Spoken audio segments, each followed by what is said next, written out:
Welcome back to Yang Daily. I'll be your host, Alex Cheney, bringing you all the Yang news you need to live your life right. I know it's been a long wait and it's been getting longer over time, and I'm sorry about that. Unfortunately, there's not much I can do about it, but the good news is that trend is going to be reversing from here as my obligations have been a little bit reduced. I can't say when it's going to get back to like every other day or even like every day, but it won't be every 4 or 5 days from now on. Happily, we've got some great UBI news to go over. Let's get on it. Quick shout out to our Tier 3 patrons, Shay Meehan and Nathan Stankowski, as well as all our other patrons. You keep us all informed and engaged. If any of you out there want to join these advocates of humanity first and independent journalism, head on over to patreon.com/YangDaily. It would only take a couple of bucks a month from each listener to keep this podcast and community going and growing into the future. Now on to the news. Starting off, we've got some news on the 32-hour workweek front. The nearly 100-member-strong Congressional Progressive Caucus has endorsed the 32-hour workweek act, noting that we should be aiming to get back to a better than pre-pandemic normal.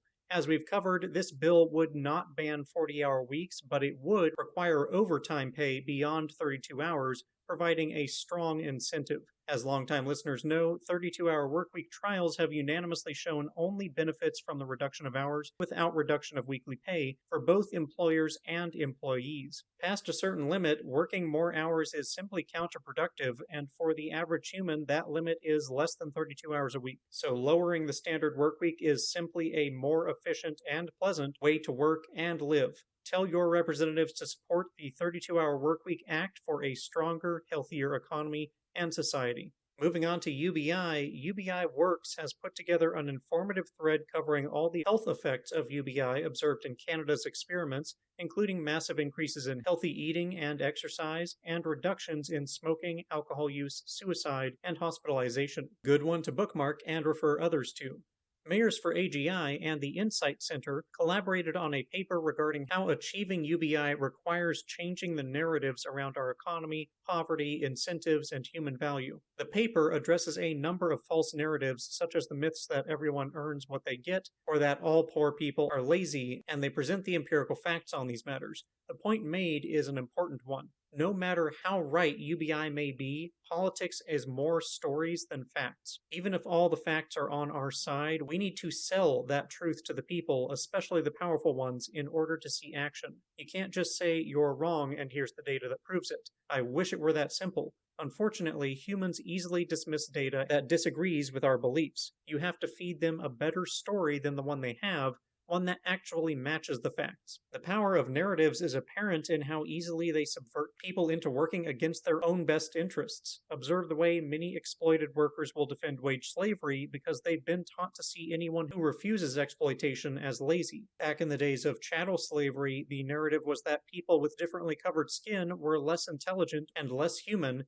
and a similar narrative is still used against the poor today, as well as, obviously, racism lingering. Women are oppressed by the narrative of gender roles, men too, in different ways. There's lots of examples that it's easy to get people to oppress others by giving them someone to look down on, even if they oppress themselves in the process, and even if it's based on lies. Lies are often easier than the truth. It's harder, but infinitely better, to craft narratives for real freedom and which adhere to empirical reality. But the course of history does favor ever truer narratives, at least in the long term. Just remember that much of politics is marketing and it cannot be ignored. It's a battlefield that we have to win on. And speaking of winning, notch another basic income trial on the scoreboard. Give Directly and the Georgia Resilience and Opportunity, or GROW, Fund are starting the In Her Hands basic income trial to provide 650 low-income women in majority black neighborhoods of Georgia an average of $850 a month in unconditional cash for 2 years. The trial will span urban, suburban, and rural communities, beginning in Atlanta's historic Old Fourth Ward and expanding to 2 additional sites in southwest Georgia and the greater Atlanta area. It is planned to begin early next year and be led by Dr. Leah Hamilton at Appalachian State University. There is no application process. Participation is by invitation. It is incredible how fast these have been popping up over the last year. This one's definitely one of the more targeted, but progress is afoot. Yet there is still so much of the country and world left to go. Help put your city on the basic income map with the Mayors for a Guaranteed Income links below.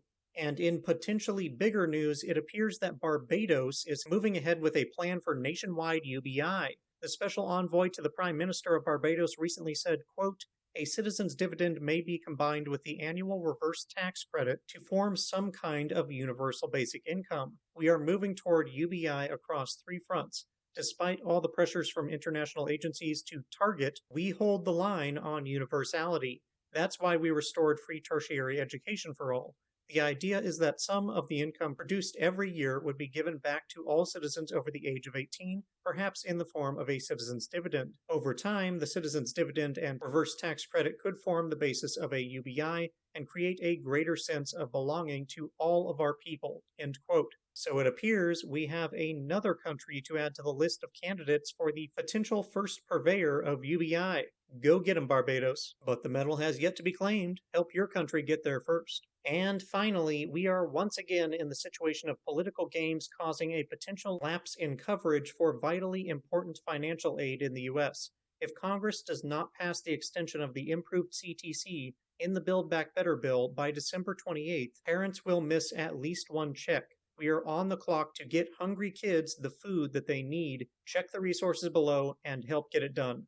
And that'll do it for today's Yang Daily. Bookmark and share the Progressive Caucus backing the 32-hour week bill, the UBI narratives paper, the Georgia Basic Income, the Barbados Basic Income, and the clock on the CTC. Flood Congress with calls, tweets, faxes, and letters using the easy volunteer contacts below. If you need help, consult the Income Movement Aid Database, the Mission Asset Fund, or United Way, and don't forget to Yang Daily.